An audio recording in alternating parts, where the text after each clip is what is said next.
When people rebel, जब जनता बगावत करती है। 1857 एंड आफ्टर, क्रांति क्यों हुई और ब्रिटिशर्स ने उस समय को कैसे बदला। तो इस लेसन में हम इसके बारे में पढ़ेंगे कि समय समय पर क्रांति जो हुई वो किस कारण हुई। Policies and the people. In the previous chapter, you looked at the policies of the East India Company and the effect they had on different people. आपने लास्ट चैप्टर में हमने पढ़ा था कि ईस्ट इंडिया कंपनी की नीतियों और उनकी जनता पर उसके जो इफ़ेक्ट्स थे वो क्या पड़े, इसके बारे में हमने लास्ट चैप्टर में पढ़ा था। इन नीतियों का kings, queens, peasants, landlords, tribals, soldiers were also affected in different ways। तो इन सभी पर भी विभिन्न तरीक़ों से विभिन्न प्रभाव पड़े। आप यह भी देख चुके हैं कि जो पॉलिसीज़ और एक्शंस जनता के हित में नहीं होती या जो उनके सेंटिमेंट्स को हार्म पहुंचाती है, उनका लोग किस तरह से रिबेल करते हैं। तो अब ये आगे हम इसके बारे में ही पढ़ेंगे, रिबेलिंग के बारे में। नवाब्स लॉस देयर पावर, नवाबों की छिनती सत्ता। अब नवाबों के पास कौन से ऐसे कारण थे जिनके कारण उन्होंने इसमें पार्ट लिया। अब हम इन कारणों के बारे में आगे इस पैराग्राफ में पढ़ेंगे। Since the mid 18th century, nawabs and rajas had seen their power erode. 18वीं शताब्दी के मध्य में से ही राजाओं और नवाबों की ताकत इरोड छिनने लगी थी। उनकी अथॉरिटी और ऑनर दोनों ही ख़त्म होते जा रहे थे। बहुत सारे दरबारों में, कोर्ट्स में रेजिडेंट तैनात कर दिए गए थे और जो लोकल रूलर्स थे उनकी जो फ्रीडम थी वह भी रिड्यूस होती जा रही थी। उनकी सेनाओं का डिसबैंडेड, मतलब कि उनकी सेनाओं को भंग कर दिया गया था। उनको अपनी सेनाएं रखने की अथॉरिटी नहीं थी। उनके रेवेन्यू, राजस्व वसूली के अधिकार व टेरिटरीज एक एक करके उनसे छीनी जा रही थी। Many ruling families try to negotiate with the company to protect their interests. बहुत सारे स्थानीय शासकों ने अपने हितों की रक्षा के लिए नेगोशिएट विद द कंपनी के साथ बातचीत की थी। जैसे कि झांसी की रानी लक्ष्मीबाई चाहती थी कि कंपनी, उनके जो हस्बैंड की डेथ हो गई थी तो उसके बाद उनके अडॉप्टेड मतलब गोद लिए हुए बेटे को वो राजा बना दे। Peshwa Bajirao second pleaded that he be given his father's pension when they later died। तो जो पेशवा बाजीराव सेकंड थे वो अडॉप्टेड सन, जो उनके अडॉप्टेड सन थे नाना साहेब ने भी कंपनी को प्लीड किया, आग्रह किया कि उनके पिता की जो पेंशन मिलती है वह उनकी मृत्यु के बाद उनको मिले। अपनी श्रेष्ठता और सैनिक ताकत के कारण कंपनी ने इस निवेदन को ठुकरा दिया। Awadh was one of the last territories to be annexed. Awadh की रियासत अंग्रेजों के कब्जे में जाने वाली आखिरी रियासतों में से थी। 1801 में अवध पर एक सब्सिडियरी अलायंस इम्पोज्ड किया गया। सब्सिडियरी अलायंस के बारे में हम पहले पढ़ चुके हैं, सहायक संधि, वो उस पर थोपी गई। 1856 में अंग्रेजों ने अवध को अपने कब्जे में ले लिया। गवर्नर जनरल डलहौजी ने डिक्लेयर कर दिया कि रियासत का शासन ठीक से नहीं चलाया जा रहा है, इसलिए प्रॉपर एडमिनिस्ट्रेशन के लिए, शासन को सही तरीके से चलाने के लिए ब्रिटिश रूल जरूरी है। The company even began to plan how to bring the Mughal dynasty to an end. Company ने मुगलों के शासन को ख़त्म करने के लिए प्लान बना लिया था। कंपनी द्वारा जारी किए गए क्वाइंस से मुग़ल बादशाह का नाम रिमूव कर दिया गया। 1849 में गवर्नर जनरल डलहौजी ने अनाउंस किया कि बहादुर शाह जफर की डेथ के बाद बादशाह की फैमिली को लाल किले से शिफ्ट करके उसे दिल्ली में कहीं और बसाया जाएगा। डलहौजी के बाद 1856 में गवर्नर जनरल कैनिंग ने फैसला किया कि बहादुर शाह जफ़र लास्ट मुग़ल किंग होंगे।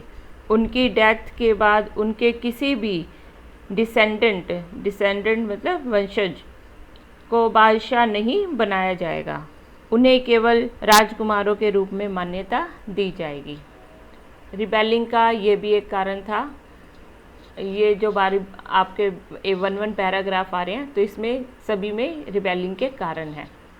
द पेजेंट एंड द स्पॉइस, किसान और सिपाही। इन the country side peasants and zamindars resented the high taxes and the rigid methods of revenue collection। गाँवों में किसान और जमींदार हाई टैक्सेस और रिजिड मेथड, उनके जो वसूलने के सख्त तरीक़ों से वो बहुत परेशान थे। बहुत सारे लोग मनी लैंडर से लिया गया लोन उन्हें लौटा नहीं पा रहे थे। इसके कारण उनकी जनरेशन्स, पीढ़ियों से पुरानी ज़मीनें थी वो उनके हाथ से निकलती जा रही थी। The Indian spies in the employ of the company also had reasons for discontent। Company के एम्प्लॉय, काम करने वाले इंडियन जो स्पाइस थे, भारतीय सिपाही थे, वो भी इससे असंतोष थे। वे अपने पे, अलाउंस और कंडीशंस ऑफ सर्विस, वेतन भत्ता और सेवा शर्तों के कारण परेशान थे। कई नए नियम उनके धार्मिक भावनाओं और आस्थाओं को ठेस पहुंचाते थे। उस ज़माने में बहुत सारे लोग समुद्र पार नहीं जाना चाहते थे, तो उस समय उन्हें ऐसा लगता था कि अगर समुद्र पार जाएंगे तो उनका जो रिलीजन है और कास्ट है वो भ्रष्ट हो जाएगा।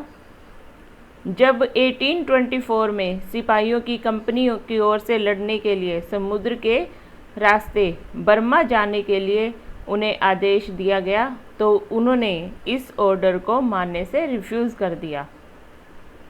वे जाना तो चाहते थे लेकिन उनका कहना था कि वे ज़मीन के रास्ते से वो वहाँ पर जाएंगे, ना कि समुद्र के रास्ते से। सरकार का ऑर्डर न मानने पर के कारण उन्हें पनिश किया गया, उन्हें सख्त सज़ा दी गई। क्योंकि यह इशू अभी तक ख़त्म नहीं हो पाया था, इसलिए 1856 में कंपनी ने एक न्यू लॉ पास किया।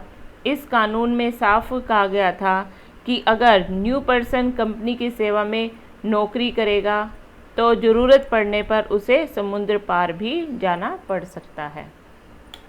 Spice also reacted to what was happening in the countryside. सिपाही गाँवों के हालात से परेशान थे। वो सोच रहे थे कि ये सब क्या हो रहा है, गाँवों में ये सब कुछ क्या हो रहा है।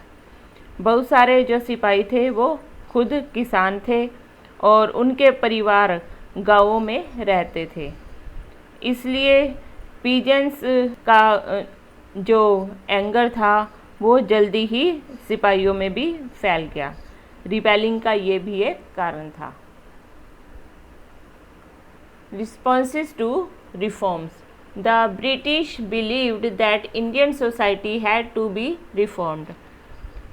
सुधारों की प्रतिक्रिया। अंग्रेज़ों को लगता था कि भारतीय समाज को सुधारना जरूरी है और सती प्रथा को रोकने और रीमैरिज ऑफ विडोज़, विधवा विवाह को बढ़ावा देने के लिए कानून बनाए गए।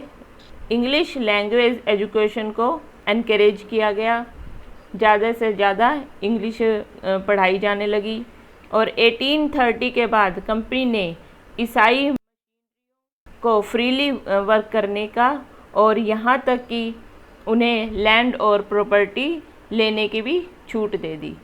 1850 में एक न्यू लॉ पास किया गया जिससे ईसाई धर्म को अपनाना और आसान हो गया। इस कानून में बदलाव किया गया कि अगर कोई इंडियन ईसाई धर्म अपनाता है तो inherit the property of his ancestors, तो वह अपने पुरखों की संपत्ति पर भी उसका पहले जैसा ही अधिकार रहेगा। मेनली इंडियंस को यकीन हो गया था कि अंग्रेज उनका रिलीजन और उनके सोशल कस्टम और ट्रेडिशनल जो उनकी लाइफ थी वो उसको डिस्ट्रॉय करने पे लगे हुए थे। उन्हें ईसाई बनने के लिए लालच दिए जा रहे थे ताकि वो ज़्यादा से ज़्यादा लोग ईसाई बन सकें। द लिस्ट ऑफ 84 रूल्स, 84 नियमों की सूची।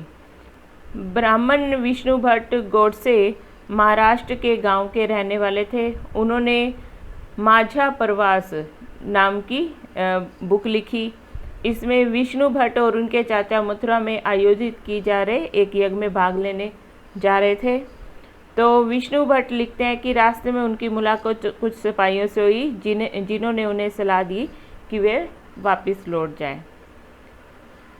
अब इसमें आपको और कुछ ज़्यादा याद करने की ज़रूरत नहीं है। इसमें शॉर्ट क्वेश्चन आंसर है।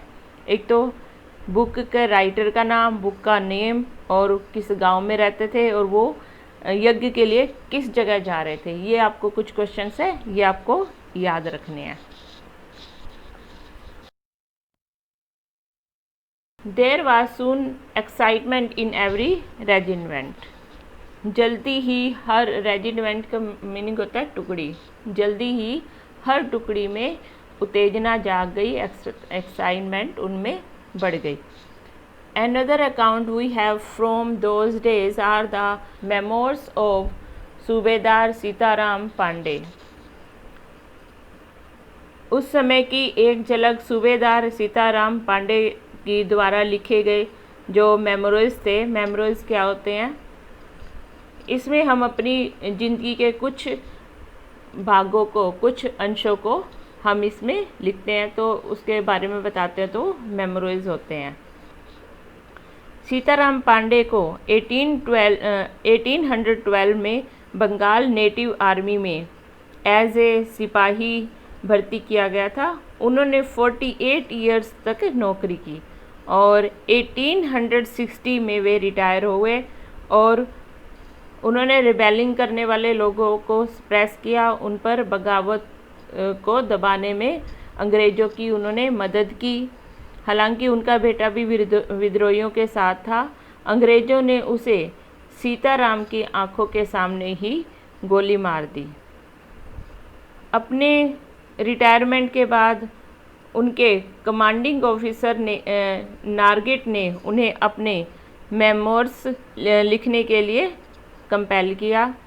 सीताराम ने 1861 में अवधी भाषा में अपने ये संस्मरण लिखे जिनका नारगेट ने अंग्रेजी में ट्रांसलेट किया और जो बुक का टाइटल था फ्रॉम सिपाही टू सूबेदार, सिपाही से सूबेदार तक। अब इसमें शॉर्ट क्वेश्चन कई बनते हैं, तो आपको इसको ध्यान से पढ़ना है और ध्यान से ही सुनना है। ये हमारा लेसन 5th का फर्स्ट पार्ट था। सेकंड पार्ट कल करेंगे। Okay, thank you.